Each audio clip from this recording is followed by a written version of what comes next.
Letting go of deadwood, the path of renewal and strength. Life continually asks us one question: what should move forward in time with me, and what should be left behind as if it were deadwood? Every one of us carries parts of ourselves, habits, attachments, beliefs, even aspects of personality, that once served us but no longer do. The more deadwood you carry, the heavier you become, and the more difficult it is to move forward with strength. The process of growth, then, is not only about gaining new skills or new wisdom, but also about burning away what no longer belongs. The truth is, the more deadwood you allow to accumulate, the more it entangles itself around your life. And the more it accumulates, the more dangerous it becomes when life inevitably tests you. To understand this, let's look at something from nature, the reality of forest fires. The forest fire metaphor. For decades, people tried to prevent forest fires at all costs. You might even remember Smokey Bear, with his famous warning, "Only you can prevent forest fires." The logic seemed simple: fire destroys forests, so fire must be bad. Stop the fire, protect the trees, protect the beauty. But the reality is far more complex.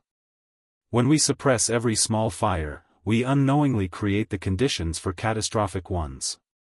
Here's why: forests naturally shed.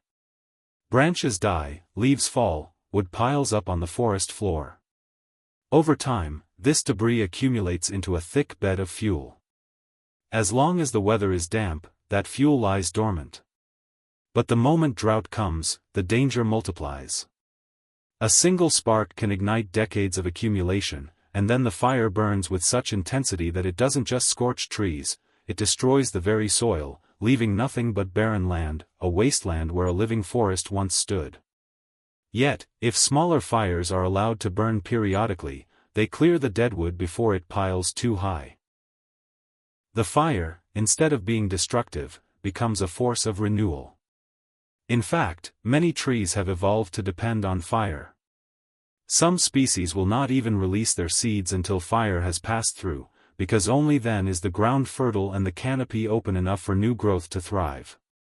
The lesson is profound: a little fire at the right time prevents devastation later. In our lives, the same is true. The deadwood we carry, outdated beliefs, destructive habits, unnecessary pride, must be burned away, or else it builds up until one day a crisis ignites it all at once. When that happens, the fire of tragedy may burn so hot that it destroys not only the weak parts of us, but even the strong foundation underneath. But if we choose to let go of deadwood intentionally, if we allow small fires of sacrifice and change to move through our lives, then we prevent the inferno later. We become stronger, lighter, and better prepared for growth. The nature of sacrifice. This is why sacrifice is such a vital concept. It is much easier to let go of something because you chose to, than it is to have it ripped away by life when you least expect it. When you sacrifice willingly, you take control of the process. You look at some part of yourself, maybe an old habit, maybe a toxic relationship, maybe a comfort that has turned into a chain, and you say, "This no longer serves me. This must burn away." That act, though painful, is cleansing. It's like setting a controlled fire before the dry season arrives. By contrast, when life forces the loss upon you, when you cling to deadwood and refuse to let it go, the burning is harsher, more destructive, and you are left fighting against the inevitable. And here is another truth: much of what we cling to as who we are is not our true essence at all. It is not strength, not virtue, not identity. Often, it is nothing more than quirks, useless eccentricities, or the brittle armor we wear to feel different. We defend them fiercely, yet they offer us no value. Arrogance versus humility, the story of the stubborn student. I once encountered this in the most vivid way while teaching a student. She was stubborn, unwilling to listen, unwilling to learn. She had written essays, received poor marks from professors, and was deeply frustrated. I tried to help her. I explained what she was doing wrong, I showed her the flaws in her writing, and I laid out the steps she could take to improve. But instead of being open, she resisted every word. She dismissed the feedback as unfair, insisting she already wrote just fine. At one point, she said something that revealed everything: "These professors just don't like my style." Now, imagine that. She could not write at all, her essays were incoherent, disorganized, far below university standards, and yet, instead of humbling herself and saying, "I need to learn," she chose arrogance. She believed her weakness was a form of style. She was proud of her insufficiency. This is one of the most dangerous attitudes a person can adopt, to become proud of their flaws. That is not confidence. That is self-deception. That is arrogance masquerading as individuality. When you defend Deadwood and call it your style, you guarantee that you will never grow. That student clung to weakness, and because of that, she rejected the chance to improve. Humility, by contrast, is the willingness to admit, "This part of me is not good enough. It must go." And then, to let it burn. The judge within. As we elevate our aims, something remarkable happens. Every new ideal we set creates, at the same time, a new judge. Think about it. When you imagine the person you want to become, more disciplined, more articulate, stronger, wiser, you are not only envisioning a goal. You are also creating a standard against which you must measure yourself. That standard becomes a judge, one that tells you where you fall short, what is weak, what must be pruned away. That command is terrifying. It seems impossible. And yet, it is also the highest calling.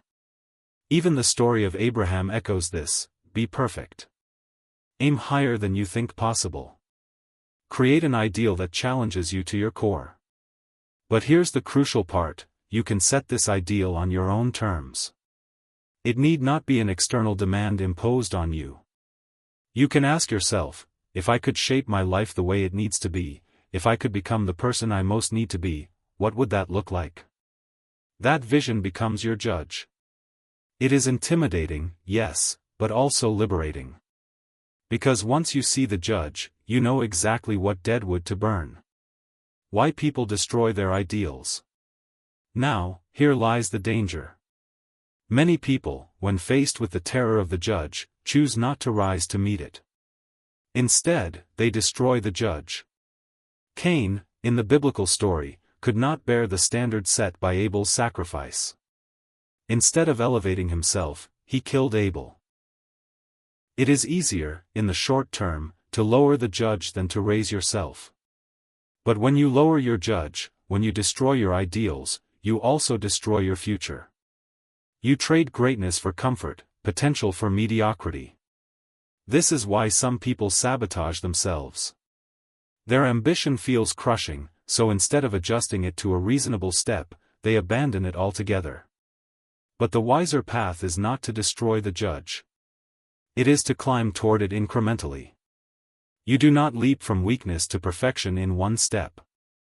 You move steadily, burning away the unnecessary bit by bit, growing stronger as you go. The Phoenix process.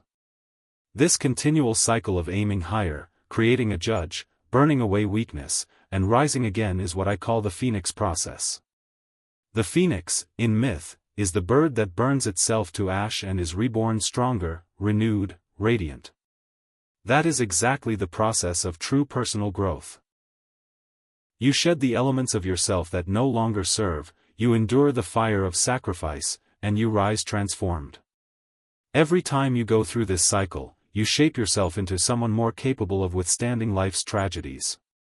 You become more resilient, more useful, more admirable. And here's the thing, people notice. Every one of us knows individuals who shine in crisis, people we look to when everything is falling apart, people who radiate calm, strength, wisdom. They are the ones who have burned away their deadwood many times. They are the ones who have gone through the fire willingly. Such people become beacons. First to their friends, then to their families, and eventually to the broader world. They embody, in small but powerful ways, the archetype of the Savior, the Redeemer. They are living reminders that renewal is possible. Conclusion: becoming useful and admirable. So I leave you with this truth: the path forward is not only about adding more to yourself. It is equally, if not more, about letting go. You must ask, over and over again, what in me is deadwood? What must I burn away? Sometimes it is arrogance. Sometimes it is laziness. Sometimes it is pride and insufficiency, like the stubborn student. Sometimes it is fear of the judge. Whatever it is, it must go. The more you shed, the more you become, not less.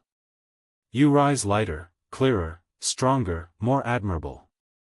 You become someone others look to in times of crisis. Someone useful. Someone necessary. And if enough people walk this path, then humanity itself moves closer to the ideal. The judge no longer terrifies us but elevates us. The phoenix rises, again and again.